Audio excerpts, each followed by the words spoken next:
Hey, what's up, party people? Happy Monday. It's a pre-tape. It's your boy, Spencer J. Gilbert. I'm here with Eric and Danielle, and we don't really know what the news is going to be, but we can assume there'll be Spider-Man. So we're talking all things Spider-Verse today. It's been announced today, well, not today, last week. You know how recorded media works, that Aaron Taylor Johnson has been announced as Kraven the Hunter in a solo movie that's going to come out in January 13th, 2023. If we're all alive by then. The director of Triple Frontier, which I thought kind of ripped, is directing J.C. Chandor. And yeah, so that's the big Spidey news. But there's other things coming up. Obviously, Venom 2, Spider-Man No Way Home, Morbius, Into the Spider-Verse 2. Apparently, Olivia Wilde has a project that's reportedly a Spider-Woman movie, maybe. And there's Silver Sable and Black Cat possibilities. Sony, they're throwing all things Spider and seeing what sticks to the web. So I guess first let's talk about Kraven. What do you guys think of this movie concept and casting? Is it worth its own movie? And then we'll move on to, does any of this Spider stuff get you excited? Eric, you go first. Kraven's a great character, so I can see why, again, Sony has the film rights to everyone that's Spider-Man connected. And that means a lot of cool villains, because Spider-Man has a really great rogues gallery. I think him and Batman are kind of neck and neck with like the best rogues gallery. So I get why Kraven would come, pop out there. I'm going to plug my podcast, the We Enjoy podcast, just because we had a very similar conversation about this, which is how many times can you use cool villains? And by making them the protagonist, you're obviously going to make them much more sympathetic.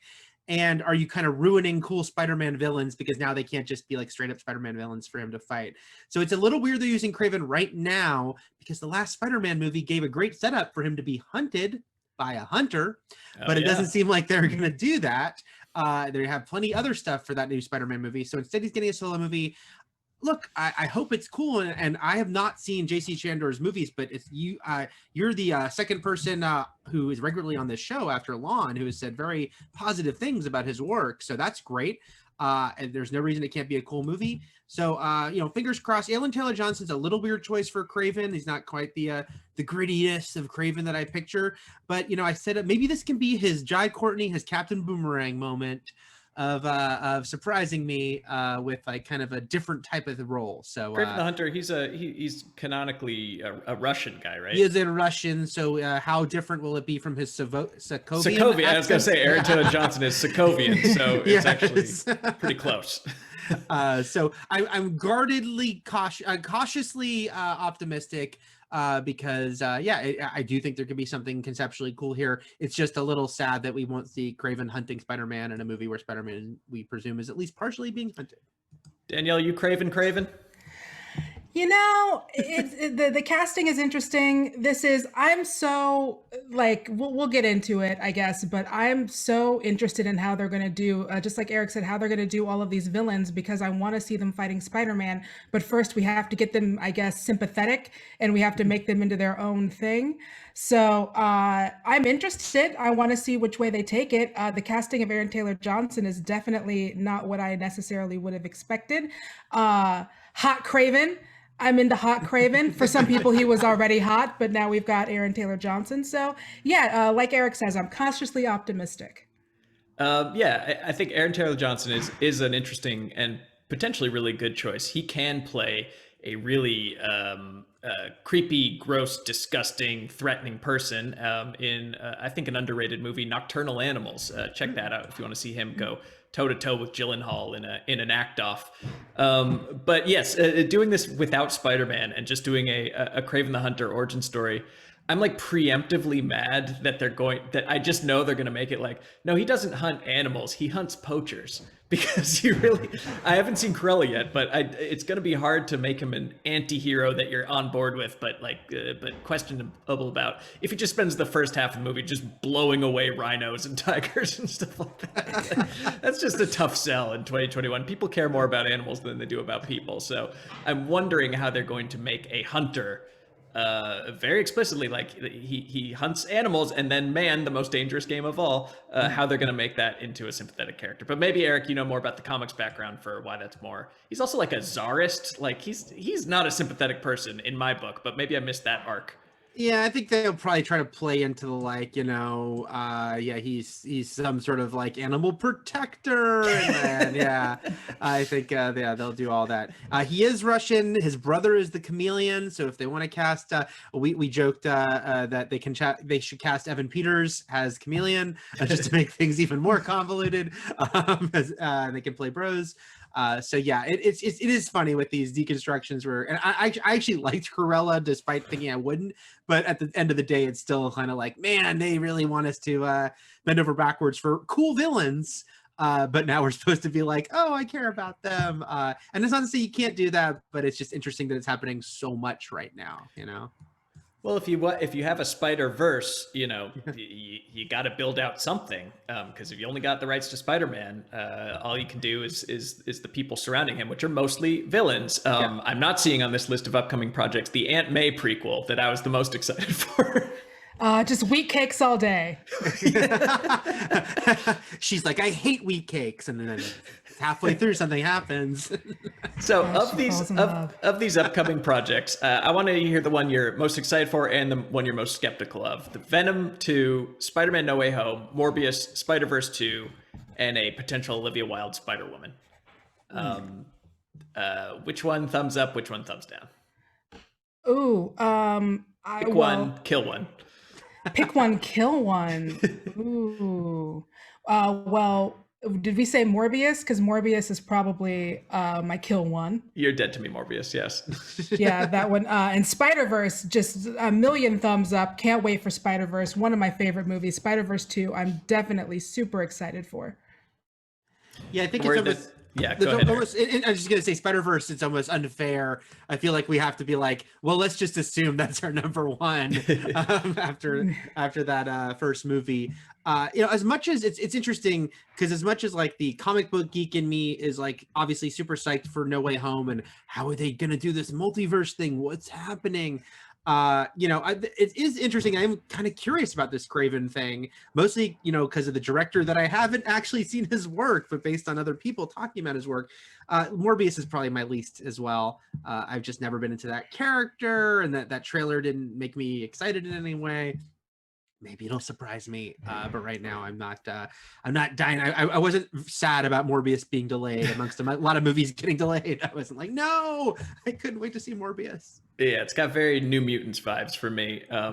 Sadly, as someone who's not a fan of Jared Leto or like PG-13 vampire movies, it's not really exciting. So that's dead to me. I would not want of all these things. Like I know Spider-Verse is going to be 2 is going to be really good, assuming they get Lord Miller back, but I'm not sure if they do. Yes, they do, and some interesting new people, as me and Eric were talking about for directors. Okay, so it's Lord Miller plus. All right, fine. I'm sure it'll be really good. Maybe I could talk myself out of it by saying I'd be a little worried that they couldn't recapture the magic, and it's like, oh, okay, well, that was fine. But there's no way to me that Venom 2 is not going to be an improvement over Venom 1, because I just feel like they realize they've taken the brakes off of they cut the brakes of Venom. Venom's going to the max carnage. Woody Harrelson jumping around in a Carrot Top wig, and Venom in a throuple with Michelle Williams. It's everything I'm looking forward to in the Sonyverse, which, like, of course, I don't even give Spider-Man No Way Home credit to Sony, because they, by their own admission, are like, Marvel knows what they're doing, we'll let them make all the creative decisions. So I know that's going to be good. I know it's going to be the next episode in Marvel the series, and it's going to be excellent. But Venom 2 has the chance to be something really special and unique for Sony, and to really launch something with its own flavor. And it's all about having new flavors out there, even if it is the RC Cola to Marvel and DC's Coke and Pepsi. RC Cola is still good. It's usually cheaper. The Mr. Pibb. Yeah, the Mr. Pibb, exactly. Spring, yes. So there you go. So I'm looking ahead in the script, and it says No Way Home is officially an MCU movie produced by Kevin Feige, but the rest are not, except Michael Keaton. Wait, so Michael Keaton's in Morbius? Or yeah, he's in Morbius. He's in the trailer. Home? We saw him in the trailer for Morbius, apparently playing Vulture. Yeah. Well, that's cheating. Okay, now I like Morbius. But and this is where it gets so tricky because again, Sony controls these characters. You know, they can do that if they want, and you know, it's not like Marvel can stop them. So. But No Way Home is the one that has everybody in it, right? It's yes, like Jamie Foxx is in it, and Tobey Maguire, like or whatever. They're all denying it, but they're all in it. Yeah. Yes. Okay. Except Michael Keaton, who's just chilling as Vulture. But hopefully just driving Morbius to a date with his daughter in the backseat. That'd be great. Morbius so excited for a date, rings the doorbell. It's Michael Keaton. I want him out. He's got to be in all of these. Kraven goes for a date. Michael Keaton opens the door. Now, I mean, I'll phrase it this way: is like I don't care about the canon, not canon stuff. But does this anger or confuse you to have a Vulture cross universes, to have Keaton in the MCU and the Sonyverse, or do we just agree that this is all happening in the same world? I don't mind crossing the streams. I'm just gonna let it wash over me, I think. Put your face in that stream. Yes. Just kind of let it happen, you know? I get why it gets people upset because look, I'm comic book geek. I love my crossovers. I love my connected universes. But I feel with the Sony of it all, we have to kind of be a little more relaxed about it. And they can quote unquote cheat because they can put Michael Keaton as Vulture in their non-Feige movies. And they might eventually do this with Tom Holland. Again, we've heard they almost did with Venom, and other times they could do it at any point.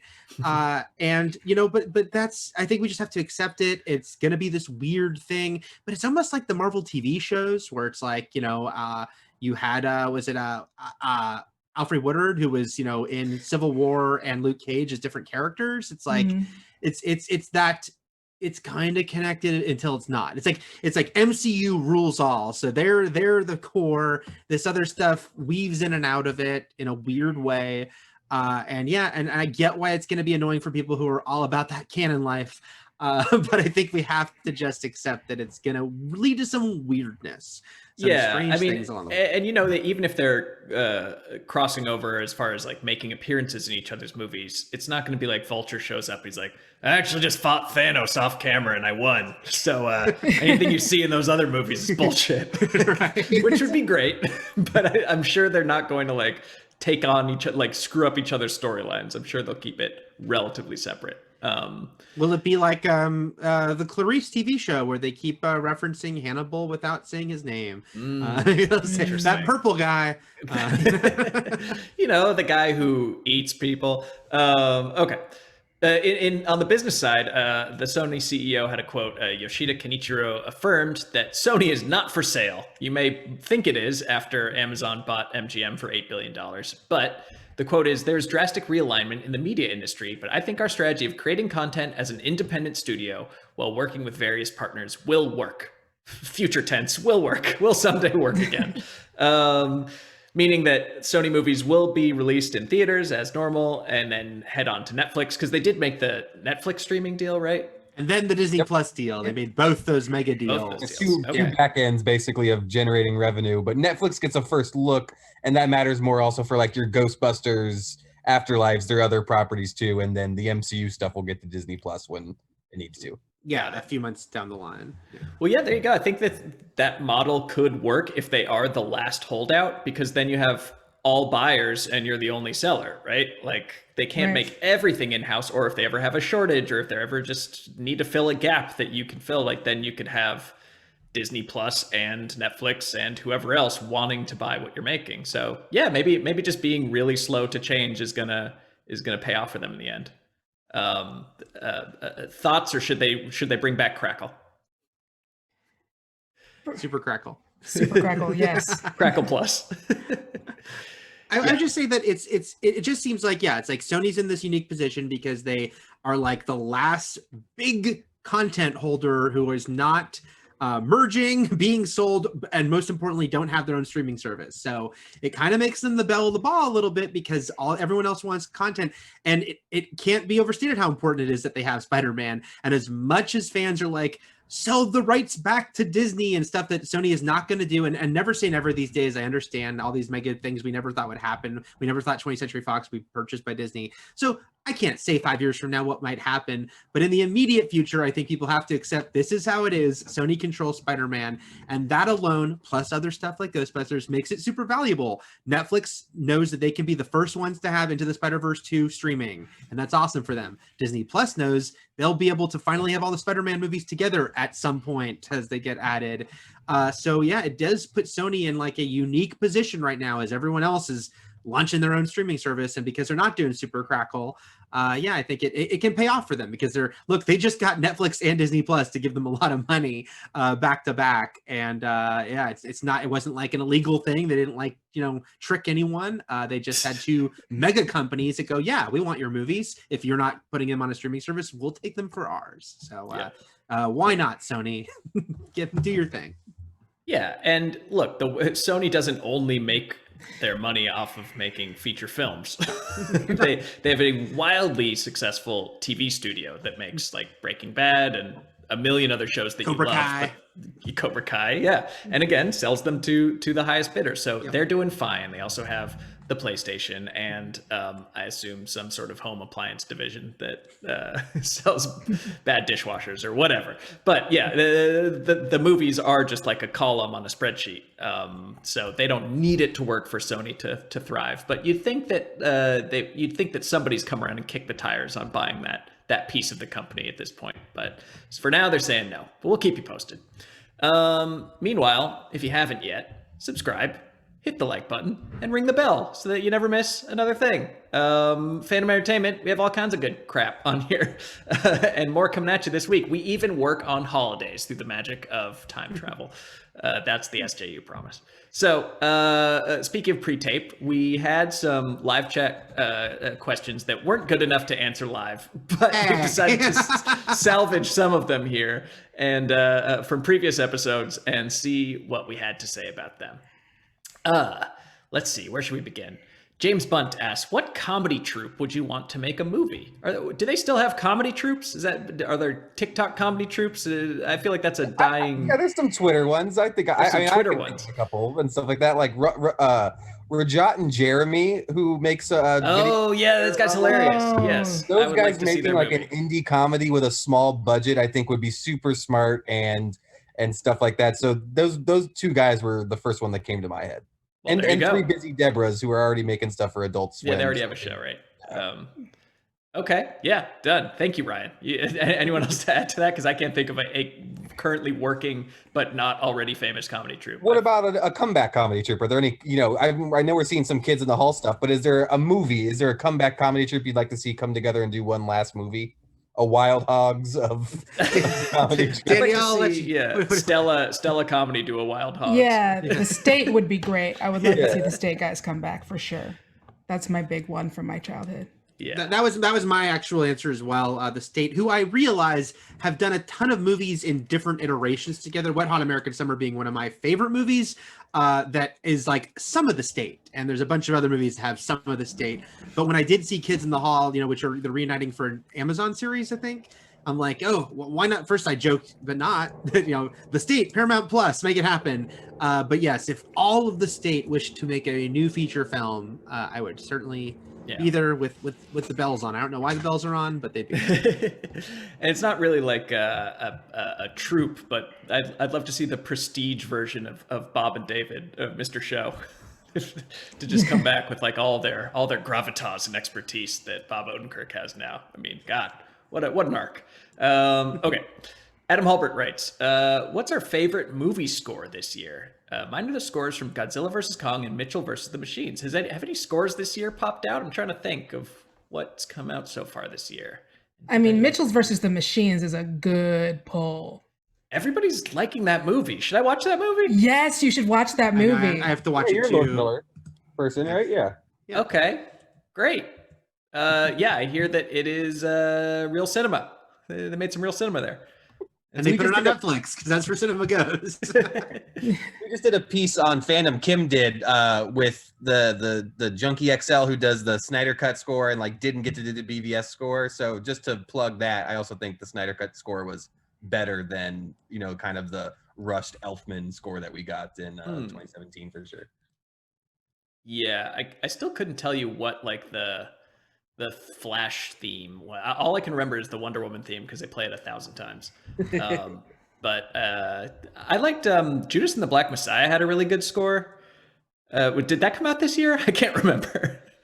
Well, I think it did. I think it did because they extended the Oscar season so that it was, even though it came out in January, I think it was still eligible. I think it fits the spirit of the question. Yeah. Okay. Well, there you go. It was like really good jazz, but kind of atonal at times, and I thought that was really interesting music. So that's my pick, but I don't even remember if that movie came out this year or not. I'll have to pay more attention to scores.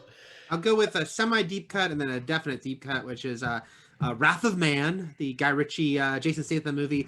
I kind of like their kind of main theme, even though they played it too much. They had this like one kind of tense, dangerous coming music that they played a lot, and it was very good, even though I was like, maybe 5 times less play it. And then a little horror movie called Seance, that was the directorial debut of Simon Barrett, who wrote You're Next and The Guest. Has a cool score by someone named Sicker Man. I was not familiar with Sicker Man's work in the past, but I really like the score to this movie, and it has a really cool closing theme over the closing credits. So I'm now pro Sicker. I'm a pro Sicker Man. So Sicker Man Seance score. Ooh, that's sweet. Fun I'll check that out. Yeah. Okay. Danielle, anything pop for you? No, that again, it's just I really liked Mitchell's versus the Machines. The score was really, really good. Like that would have been my pull either one. Yeah, please go. Like that is a really good movie. Tons of heart, really good. Super queer, loved it. As we record this, we have a long weekend in the future that, as you're watching this, is wrapping up. So I'm going to try to watch that over this long weekend. Yeah, I will know what I think about it by the time that you, the viewer, are seeing this. Right. All right, and finally, I think this is an interesting one. Benzai10 asks, which actor or director has had the biggest career boost thanks to the MCU? So many to choose from. I mean, I think Taika Waititi does not have the life he does now without doing Thor Ragnarok. I think that's kind of taking him to another level in this world. Yeah. In many levels. In so many ways. Yeah, he's definitely in what we do in the shadows otherwise, which is great, which is awesome. Yeah. But the Russo brothers, I mean, they went from, directing Community, right? Yeah. Episodes of Community. It's got to be done because of the Agbo thing too. Like they're now just like executives in Hollywood, with like a big studio. So like, and then Favreau maybe? I was gonna say Favreau, yeah, for sure. You've got him now doing these big Disney movies. You got him doing all the Star Warses. Yeah. Yeah. I mean, yeah, but he was working. Like he was working, but I think he wasn't at that level, right? Sure. It's like, He was making Elf, which is fantastic. And it's funny, all these directors. It is true though. It's like, because I'd also mentioned James Gunn, who Super was his movie before Guardians. He's making quirky little movies, and had a good career as a screenwriter before that. But obviously, this took him to this blockbuster level. And then it is funny to say, the strangeness of him getting fired from Guardians 3, Warner snatching him up for Suicide Squad sequel, then him coming back to Marvel. So now he's directing for both of them and doing multiple streaming projects for both of them between Peacemaker and the Guardians holiday special. So it's like, now he's just like this guy who's representing both these giant companies and their comic book properties. So when you look at him, a decade ago, I remember watching like Super at WonderCon, and it was just a weird little movie that was off-putting to some people and some people were really into. And now it's, he's like, mega director with 2 giant comic book movie worlds. All these directors have they've worked out pretty well. I mean, that's what they're great at, is not plucking them from obscurity, but plucking them from like successful indie director and making sure that they never do anything original again. So what about on the actor side? I mean, it's unfair to say Tom Holland because like he's just a boy, but maybe someone like Chris Evans. I mean, Chris Evans was kind of in movie purgatory until Captain America happened. Is that the biggest MCU bump? Hemsworth was like an unknown, pre-Thor. It's hard because you got people like Hemsworth who actually have kind of struggled in non-Thor stuff, like he hasn't had a lot of successes. Evans has done pretty well, kind of purposely doing smaller things. It's funny to say Scarlett Johansson because she was one of the more well-known people going into this, but she wasn't like a giant star. She just had worked since she was very young, and now she is the highest paid actress in Hollywood. That certainly she's just that's been this huge boom for her being part of it, even though she was fairly recognizable. I might say Evans though, because he wasn't a star at all. He had been in stuff, but people wouldn't really like place him that easily a lot. And now it might be RDJ too, just because of the second career that he got out of. He was already a movie star, but yes, it gave him a huge second wind. But I feel like he just went back to the peaks that he was already at in the 80s. Although with a couple $100 million more, probably. With a couple $100 million more in his pocket. Yeah, back to couple. Is Chloe Zhao the first example of the opposite, where like the director is bringing the credibility to the Marvel movie versus the opposite? Like it feels like it's a weird opposite with her, where it's like they are almost kind of outsourcing and just being like, give us kind of. I mean, I feel like Shane Black, love him or hate him, like he was bringing some prestige to Iron Man, and then doesn't feel like that way now, but like Joss Whedon kind of legitimized the Avengers. No, Whedon was such savvy casting. Again, I understand everything sounds different in 2021, but because of like how beloved his TV stuff was, even though he wouldn't be like a household name as much as he had like his internet following, that was still a very smart decision. And then Chloe Zhao is kind of this interesting one because she is literally coming off an Oscar, which they didn't know when they hired her to do this, but still seemed like where her career was going. So it is an interesting mix there of the people that they get to do these things. Well, there you go. I think that's a good place to say goodbye, and happy Memorial Day. I hope you're all having a chill time. Pop a beer for me, raise one to the troops. That's what this day is about, right? Or is that Veterans Day? I always get them confused. But enjoy your Monday. And Danielle, Eric, thanks for joining me, and we'll see you tomorrow. Bye-bye.